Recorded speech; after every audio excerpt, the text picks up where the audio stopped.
I didn't realize they started letting charity cases into this club, my mother said, swirling her wine like she was stirring poison. The sting hit harder than the cold rain still dripping from my umbrella. A few relatives chuckled, the kind of polite laugh that cuts deeper than silence. I forced a nod, hung my soaked coat on the rack, and slipped into the drafty chair at the far end of the table, the one everyone avoided. I told myself I'd stay an hour. Make an appearance. Disappear quietly. That was always the plan. If you love real emotional stories, hit subscribe, we post one every week. My name's Clara, I'm 34, and this was last October, my brother's engagement dinner at the country club his fiancée's parents owned. Everyone pretended it was Daniel's night, but it was my mother's stage. My family doesn't shout. They wound with polish, every jab dipped in etiquette, every insult gift-wrapped in a smile. Growing up with them meant learning to nod through humiliation and never clap too loudly for your own success. They like to say I dropped out of business school. That's their favorite line. They never mention I left because my sustainable investment startup was growing faster than I could keep up with. They never talk about the 9-figure fund I built from my apartment. In their story, I quit. I gave up. I'm the warning label, don't be like Clara. The last time I saw them was 2 years ago, when my father asked if I was still playing around with that little fund. The week before, I'd been on the cover of Forbes. I said nothing then, just like now. Silence keeps the peace. But this time, Daniel called himself. He said he missed me, said Mom and Dad were proud, in their own way. He's always been the bridge builder. Against my better judgment, I showed up. The ballroom glittered with chandeliers and pretension. When Daniel waved from across the room, for a second, I believed this night might be different. Then my mother's voice landed like a slap, didn't know they let charity cases in here. No hello. No smile. Just that. I should have walked out. But something in me refused to be dismissed again. Dinner was a performance of polite exclusion, my uncle boasting about real estate, my cousin droning about hedge funds. No one asked what I did. I didn't mind. Then dessert came. Daniel stood to toast, followed by my father, who launched into a sermon about legacy, about building something real. Every word dripped with the message, Daniel followed the path. I didn't. That's when Ethan, my future brother-in-law, leaned toward me.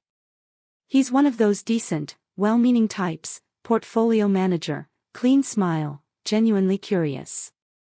So, what is it you do again, Clara? I stared at my untouched glass, feeling years of silence tighten in my throat. For once, I didn't want to shrink. I run a fund, I said evenly. We manage just under $1 billion. The table went still. Forks paused midair. My mother's wine glass froze halfway to her lips. For the first time that night, the silence wasn't mine. I run an investment fund, I told him. Ethan nodded, polite, casual. Oh, nice. Anything I might have heard of. I took a slow sip of water. The Vance Group. He blinked, processing. Then looked up, really looked at me. Wait, hold on. His voice dropped. You're Jay Vance. The table fell silent, every fork frozen midair. Even the laughter from the other end of the room dimmed. Daniel's head turned toward me, confusion written across his face. That's when it hit me, none of them knew. Not even him. I met Ethan's wide eyes, my tone calm. It's my middle name. And Grandma's last name. He let out a soft, stunned laugh. You're kidding. You're that Vance. I've been trying to get a meeting with Jay Vance for months. The quiet stretched until it hurt. My father's expression shifted from disbelief to irritation, my mother's practiced smile frozen like porcelain. I cut another bite of cake and let the silence do what words never could. Then Ethan's phone buzzed under the table. The faint glow lit his face as he scrolled, probably through financial headlines or our filings. His breath caught. "Founder and Chief Investment Officer," he muttered. Then louder, "You're Clara Vance." As in the Vance Group. Now every eye was on me, cousins, aunts, Daniel's fiancé's parents. Daniel stared, mouth half open. "You run that whole company?" "Clara, why didn't you say anything?" I set my fork down, steady. "You never asked." Ethan leaned back, still shaking his head, the pieces clicking together, the quiet sister, the empty chair by the draft, the billion-dollar portfolio. My father finally broke the silence with a scoff sharp enough to cut glass. "So what? You run some do-gooder fund. That's not real finance. It's charity dressed in spreadsheets." There it was, the dismissal I'd been waiting for. "I started it with the 8,000 Grandma Vance left me," I said evenly. "We went public 3 years ago." My mother spoke next, her tone sugar over steel. "You could have told us, Clara. Instead of letting everyone think." "What?" I interrupted, my voice calm but edged. "That I failed. That I couldn't handle the real world." The room went still again. "I didn't correct anyone," I said, "because none of you ever wanted to know. You decided who I was the day I left business school, and that was that." My father set his glass down with a sharp click. "Don't be so dramatic. You isolated yourself. You didn't want to be part of the family." "No," I said quietly, my voice steady now. "I just got tired of being told my way was worthless because it wasn't your way." The air felt heavier after that, like even the chandeliers were holding their breath. Daniel stared down at his plate. Ethan looked like he wished he could disappear under the table. But the uneasy quiet didn't last. My uncle broke it with a too loud laugh. "Well, look at that.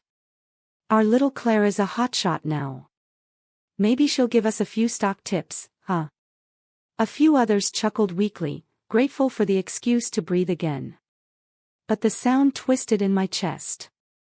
That was how it always went, turn the truth into a joke, smother it before it got too real.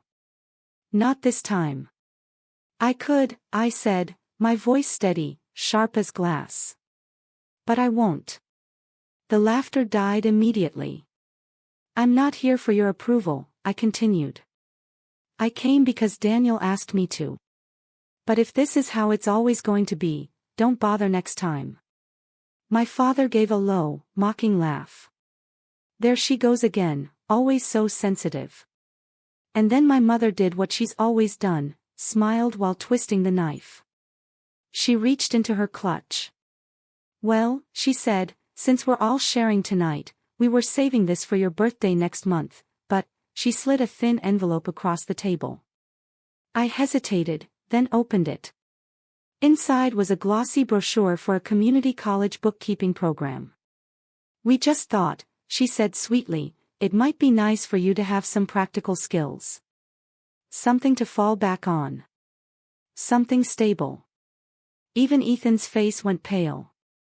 No one else spoke. I stared at the brochure, at the stock photo of the smiling graduate, the promise of a secure future. I didn't shout. I didn't cry.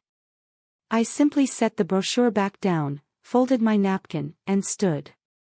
Behind me, my father's voice cut through the silence. "See? Can't even take a bit of helpful advice." That was the last time I saw them, for a while, anyway. But that night didn't break me. It did something better. It lit a fuse. Because I wasn't their charity case anymore. I was something they could neither define nor control. When I stepped out into the cold night air, the sting of humiliation burned in my chest, but beneath it, something new was forming. A quiet, furious resolve. I wasn't just walking away from a dinner. I was walking away from the lifetime of smallness they'd built for me. 3 weeks before that awful party, I'd been in a quiet Ohio town finalizing funding for a solar plant the big banks had dismissed as too risky. Our models said otherwise: profitable in 5 years, 200 local jobs, clean energy for a region desperate for renewal. That's what my life looked like now. That's the world I built. It started with the $8,000 my grandmother left me, nothing to my family, everything to me. I used her name, Vance, both as a tribute and a shield. A way to build something untouched by their arrogance. My parents came from the old money world of ruthless takeovers and quarterly conquests. They measured worth in balance sheets, not in people. Daniel had fit right into that system, groomed since childhood to inherit my father's empire at Sterling Holdings. But me? At 20, I told them I wanted to invest in companies that cared about more than profit. My father had stared at me like I'd confessed to a crime. "You're spitting on everything this family built," he'd said coldly. He was wrong. The only person in that house who ever understood me was my grandmother. I could still hear her whisper from years ago, "Don't let them tell you kindness is weakness, Clara. It's the only thing that's real." The morning after the party, I sat in my corner office, watching the city rise beneath a pale sunrise when my assistant buzzed through. "A courier just dropped off a legal envelope," she said. And somehow, I already knew, it was from them. Inside the envelope was a cease and desist letter from Sterling Holdings' legal team, accusing the Vance Group of unethical practices in the clean energy sector, a sector my father's company had long dominated through fossil fuels. The claim was absurd, almost laughable. But tucked behind it was something far more vicious, a personal notice from my father's lawyers. He was calling in a family loan. I hadn't even known it existed. Apparently, 2 decades earlier, my grandmother had used a small portion of family capital as collateral to secure the trust she left me. It was a legal technicality, buried in old paperwork, and he was exploiting it. He demanded repayment of the original $8,000, plus 20 years of compounded interest. The total came to nearly $3 million. It wasn't about the money. He knew I could pay. It was about control. It was his way of saying, "You are not your own person. Everything you have is ours." But that was his fatal mistake. He thought he was reminding me of my place. What he didn't realize was that he'd just given me the reason I needed to dismantle his world, piece by piece. Monday morning matched my mood, cold and gray. I didn't call my lawyers, not yet. Instead, I picked up the phone and called Marcus, my head of research, a forensic accountant with a mind like a scalpel. "I want you to dig into Sterling Holdings," I told him. "Every deal, every shell company, every filing from the last 10 years. Quietly." He didn't ask why. He just said, "On it." While Marcus and his team began their work, I handled the public side of my father's attack. The cease and desist was designed to rattle my board and investors, to make me look reckless and inexperienced. So, I did what he never expected: I went public. I booked an interview on the most watched financial network in the country.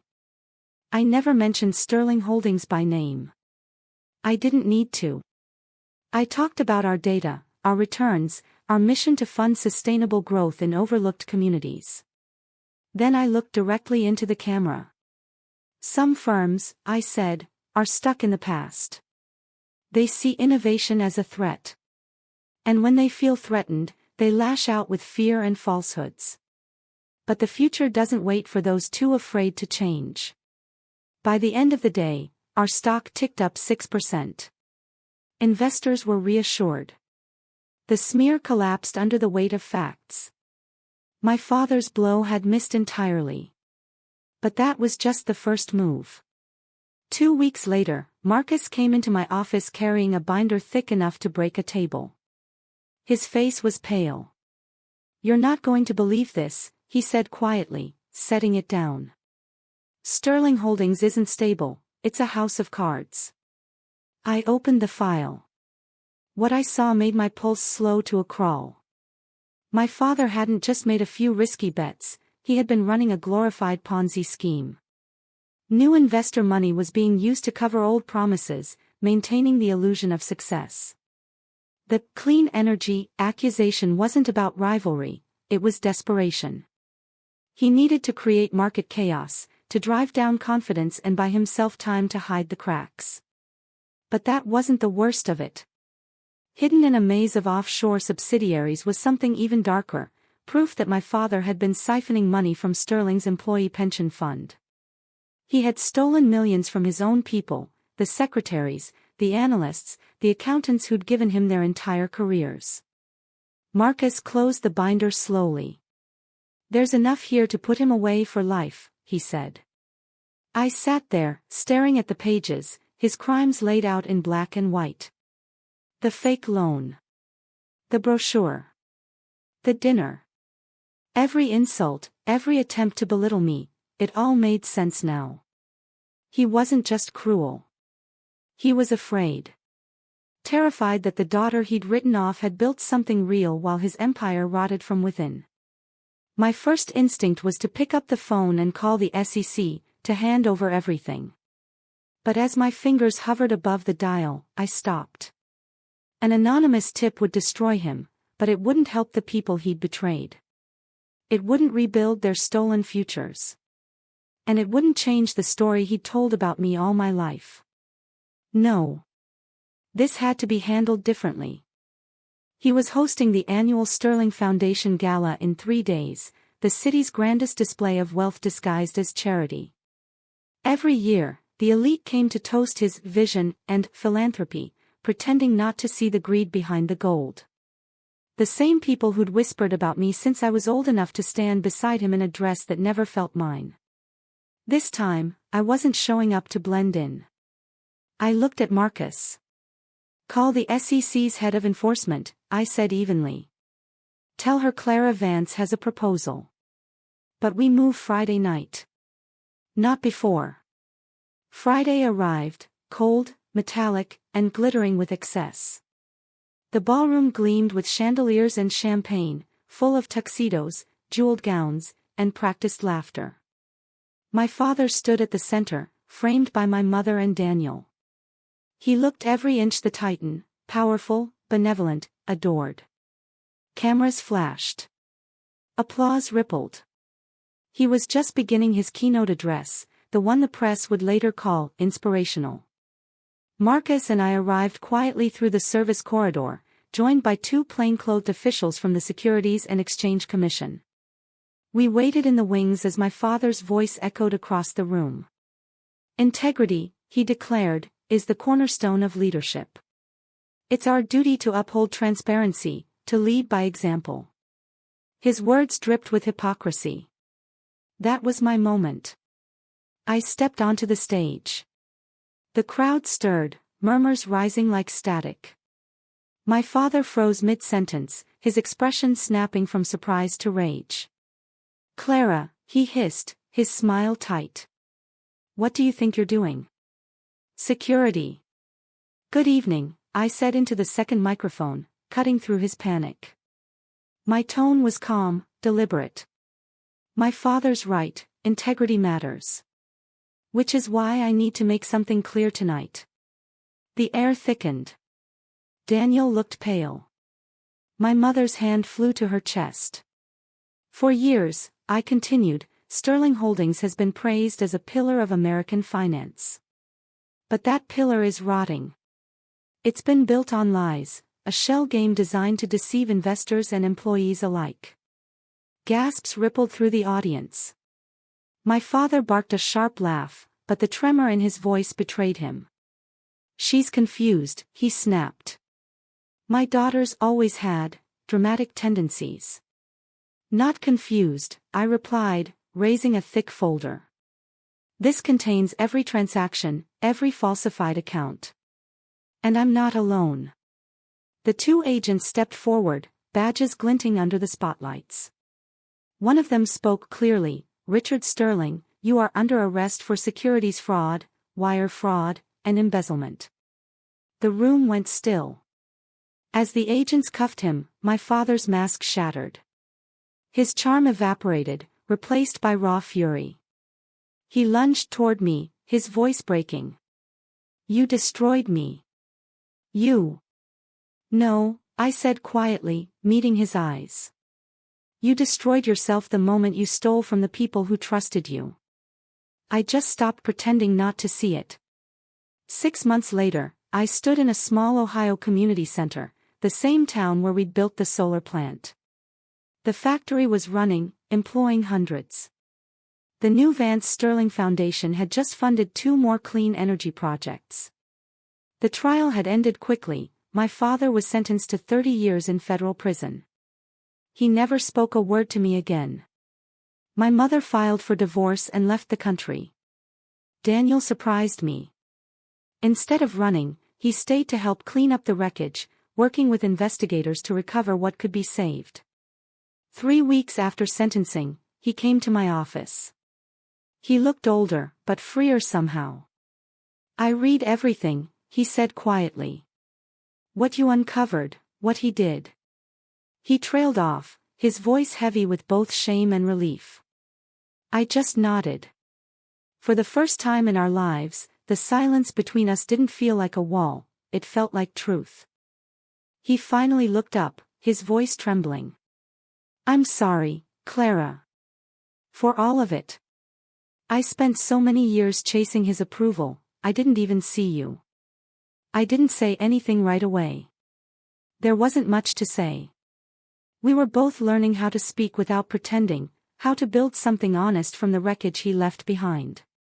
Slowly, carefully, we've started to rebuild, not as the perfect family our father demanded, but as 2 people trying to understand what family actually means." When Sterling Holdings was dismantled, every employee who'd been robbed was repaid first. Once the settlements were done, millions remained, the ashes of a fortune built on lies. I used that money, my so-called inheritance, to create something new. The foundation doesn't just fund companies now, it rebuilds entire communities, housing, education, clean energy, local business support. Real impact. Last week, I received a letter from my father. It came from a federal correctional facility, written in his familiar, sharp handwriting. 5 words only: "You should have stayed quiet." I pinned it to the corkboard above my desk. A reminder that strength isn't about volume. True victory doesn't need applause. It's the quiet certainty that you did what was right, even when it cost you everything. This morning, I got a call from a young entrepreneur we supported, a woman leading a small biotech startup working on affordable water purification. Her voice shook with excitement as she told me their system was finally operational. That single moment, the relief, the pride in her voice, was worth more than any inheritance my father could have left me. If you're hearing this and you've ever been made to feel like your dreams are too small, too naive, too inconvenient, listen carefully. The empathy, vision, and courage others dismiss as weakness might one day become the very power that changes your world. I'm Clara Vance, the daughter my family once called a disappointment. Today, the fortune they built on deception is funding a better future. That's my inheritance. That's my truth. If this story speaks to you, share it. Someone out there needs to be reminded that their voice matters, even when others try to silence it.